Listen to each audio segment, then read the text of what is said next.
Panganjali. Om Swastiastu. Baik, kami dari kelompok 7 ingin mempresentasikan mengenai dampak dalam bidang sosial, budaya, dan pendidikan. Sebelum itu, izinkan kami untuk memperkenalkan diri terlebih dahulu. Perkenalkan, nama saya Niputita Destria Maharani, absen 41. Perkenalkan, nama saya Gede Orang Terbawa, nomor absen 7. Perkenalkan, nama saya Anak Gofidani Bagiatri, nomor absen 1. Perkenalkan, nama saya Domatika Baputra, nomor absen 4. Perkenalkan, nama saya Deras Marina, nomor absen 5. Dimulai dari dampak sosial. Penjajahan bangsa Barat di Indonesia secara tegas telah menerapkan kehidupan yang diskriminatif. Bangsa Barat atau Belanda memandang bahwa bangsa Timur atau bangsa yang memiliki kulit berwarna putih dipandang sebagai kelas pertama, dan bangsa Barat dipandang sebagai kelas kedua, dan pribumi dianggap sebagai kelas ketiga atau kelas terendah. Selanjutnya, kedatangan dan dominasi bangsa Barat membawa pengaruh intensif atas perkembangan agama Kristen di Indonesia yang akhirnya menumbuhkan kultur syok sejenak di kalangan masyarakat Muslim di Indonesia. Bangsa Barat ingin merebut budaya feodal Indonesia dengan cara menggeser hak-hak istimewa penguasa pribumi, dan yang akhirnya bangsa pribumi harus menghormati kolonial secara berlebihan. Selanjutnya, pada zaman pemerintahan Raffles, perkembangan ilmu pengetahuan sejarah dan budaya secara khusus di Jawa mendapat perhatian khusus dengan perhatian bukunya yang berjudul History of Java tersebut, yang membuat berbagai aspek sosial dan budaya di Pulau Jawa.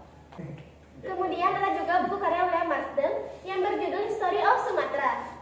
Terdapat pula Menteri Pemerintahan Batavia, yakni Harwood, dengan judul bukunya yaitu History of the East Indian Archipelago. Dalam 3 jilidnya, ia mengatakan untuk berisikan tentang rasa penuh kemanusiaan dan membakar rasa ketidakadilan yang diderita oleh penduduk. Kemudian pada akhir abad ke-19, Van Kol menjadi juru bicara Sosialis Belanda, melancarkan kritik terhadap keadaan Hindia Belanda yang semakin merosot. Ia mengatakan selama 1 abad lebih bahwa pemerintahan mengambil keuntungan dan tidak memberikan sepeser pun kepada rakyat. Kemudian Van den Vendel pada tahun 1899 menulis dalam judul hutang balas budi, atau yang disebut juga dengan politik etis, itu berisikan tentang pendidikan, irigasi, dan transmigrasi atau imigrasi. Kemudian dampak dalam bidang pendidikan, yaitu awal abad ke-20, politik kolonial memasuki babak baru dimulai dari era politik etis yang dipimpin oleh Menteri Jajahan Alexander, yang kemudian menjadi Gubernur Jenderal Hindia Belanda dari tahun 1909 sampai 1916. Adanya 3 program politik etis, yaitu irigasi, edukasi, dan transmigrasi. Adanya politik etis membawa pengaruh besar terhadap perubahan arah kebijakan politik negeri Belanda atas negeri jajahan. Pada era itu pula muncul simbol baru, yaitu kemajuan. Dimulai dari kehidupan yang mulai berubah, pembangunan dengan adanya jalur kereta api dari Jawa ke Madura. Dalam era politik etis juga dikembangkan program pendidikan tidak hanya untuk orang-orang Belanda, tetapi juga untuk kaum pribumi, tetapi dengan persyaratan-persyaratan tertentu. Suasana dan simbol kemajuan melalui program pendidikan didukung oleh adanya surat dari R.A. Kartini kepada sahabatnya, yaitu Abed Danon di Belanda, yang merupakan inspirasi bagi kaum etis pada saat itu. Pada tahun 1900, tercatat sebanyak 199 Europees Language School di seluruh India Belanda, kemudian melanjutkan pelajaran ke Stovia atau School Tot Opleiding van Indische Artsen di Batavia. Sekolah ini disebut sebagai Sekolah Dokter Jawa. Dengan adanya pendidikan membantu mempercepat modernisasi dan munculnya kaum terpelajar.